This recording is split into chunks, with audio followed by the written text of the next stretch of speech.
Corpbiz. The Finance Minister Nirmala Sitaraman presented the Union Budget 2023 today, which broadly included the vision for AmritKaal, the Saptarishi, and the 7 priorities of the budget along with the tax proposals. Today we are going to discuss the key highlights from the Union Budget 2023. I am Sushri Dash and let's get started on the subject. Firstly, let's discuss the vision for AmritKaal.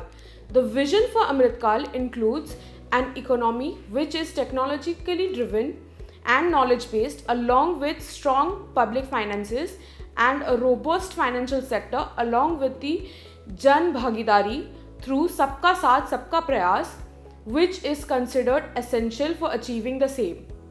The economic agenda for achieving the vision is focused on 3 things. Firstly, facilitating ample opportunities for citizens with special emphasis on the youth of the nation for fulfilling their aspirations. Secondly, the growth and job creation. Third, strengthening macroeconomic stability. There are 4 opportunities that are considered to be transformative during AmritKaal. First, economic empowerment of women. Second, PM Vishwakarma Kaushal Samman. Third, tourism. And fourth, green growth. Next, we shall discuss the priorities of the budget. The budget adopted 7 priorities termed Saptarishi, which is believed to provide guidance through the AmritKaal. The priorities are elaborated as follows. Inclusive development. The first priority of the Union Budget is inclusive development for Sabka Saath Sabka Vikas, which consists the following: agriculture and cooperatives. This focuses on the below mentioned areas: building a digital public infrastructure which acts as an accessible, inclusive and informative solution for the Indian farmers; setting up an agricultural accelerator fund for the encouragement of innovative startups in the rural areas; third, launching the A&B Horticulture Clean Plant Program for boosting the production of high value horticulture crops; fourth, targeted funding of rupees 20 lakh crores agricultural credit to be targeted at animal husbandry, fisheries and dairy sector; fifth, making India a global hub for millets, for which the support shall be provided to IIMR Hyderabad for the purpose of promoting research; sixth, setting up a storage capacity which is widely available with the objective of enhancing the remuneration of farmers by enabling sale for appropriate times. Next, we move on to health. The following steps are to be taken in regard to health. First, establishment of 157 new nursing colleges. Second, launch of sickle cell anemia elimination mission. Third, launch of a new program for promoting research in pharmaceuticals. Fourth, encouragement of joint public and private medical research via ICMR labs. Next, we move on to education and skilling. The education and skilling shall be done through the following.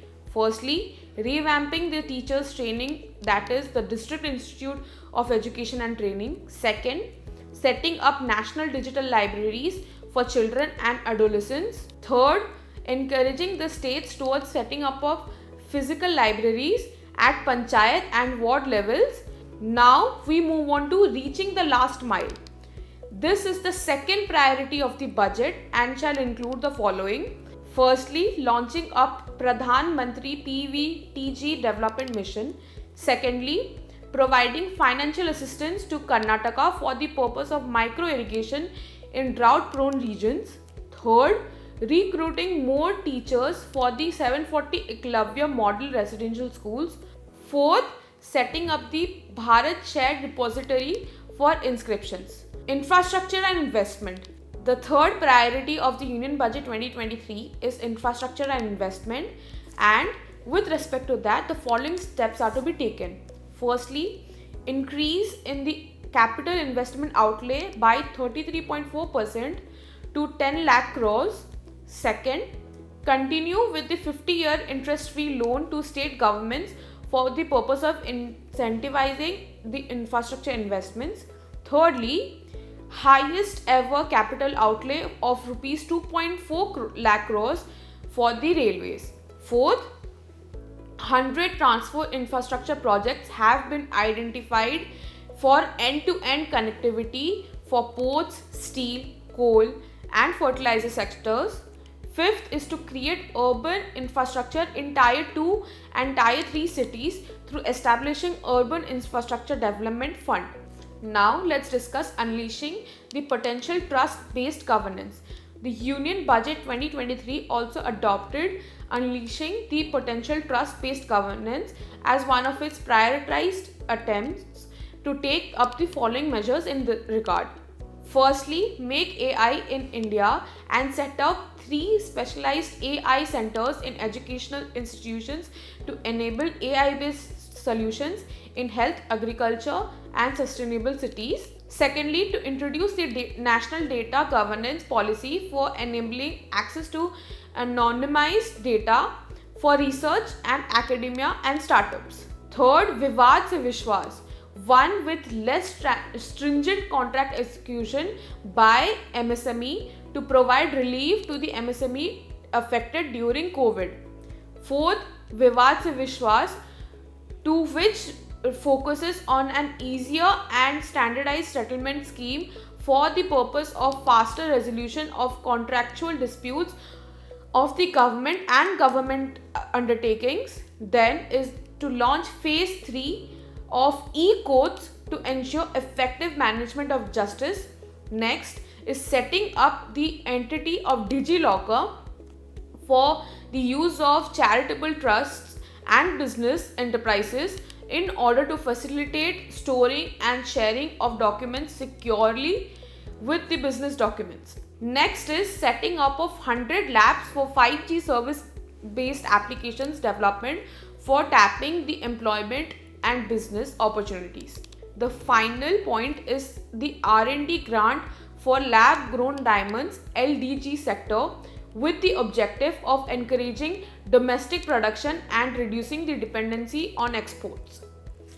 Next, we move on to green growth, which is the 5th priority of the Union Budget 2023 and focuses on the following.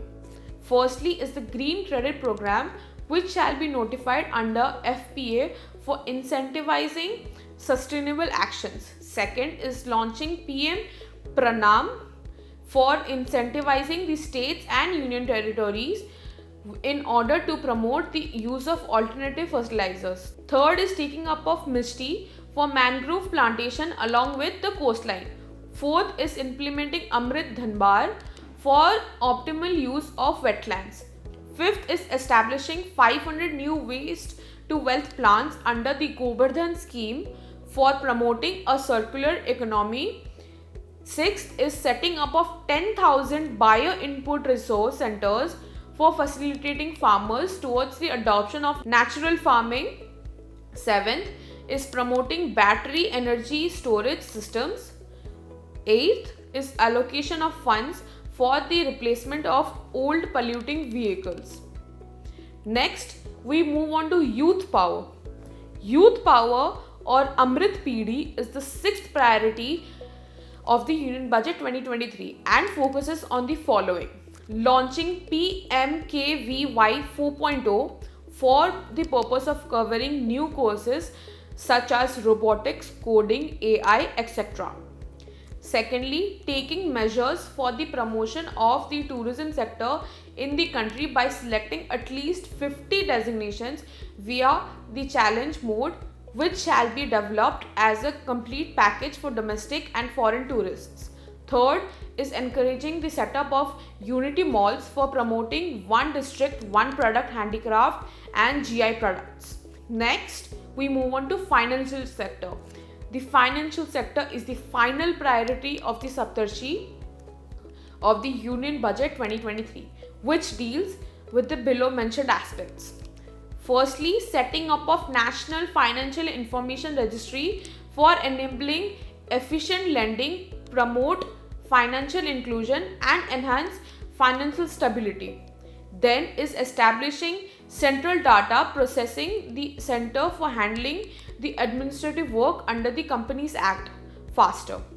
Next is the expansion of the credit guarantee scheme for the MSME under the revamped scheme for enabling additional collateral free guaranteed credit for up to 2 lakh crores. Next is the one-time new small savings scheme with the name of Mahila Samman Bachat Patra with a 2-year period and a deposit facility for up to 2 lakhs for women.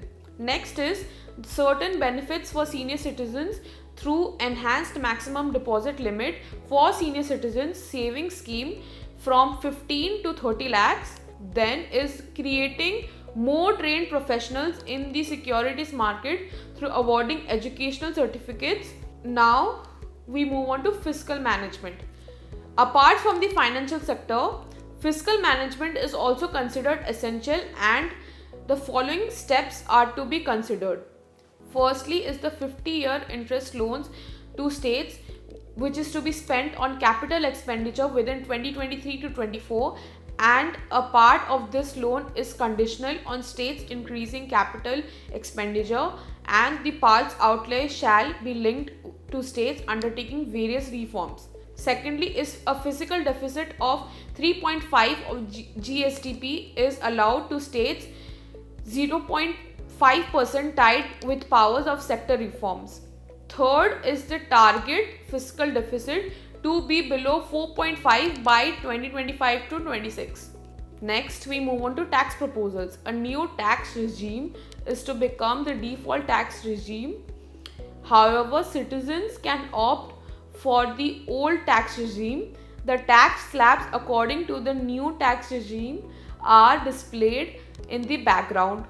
An individual with an annual income of 9 lakh rupees shall now be paying only 45,000 rupees in taxes. Income of rupees 15 lakh will fetch rupees 1.5 lakh tax, down from rupees 1.87 lakhs. Extending benefits of standard tax reduction for salaried and pensioned. Payment received for Agniveer Corpus Fund by Agniveers are to be exempted.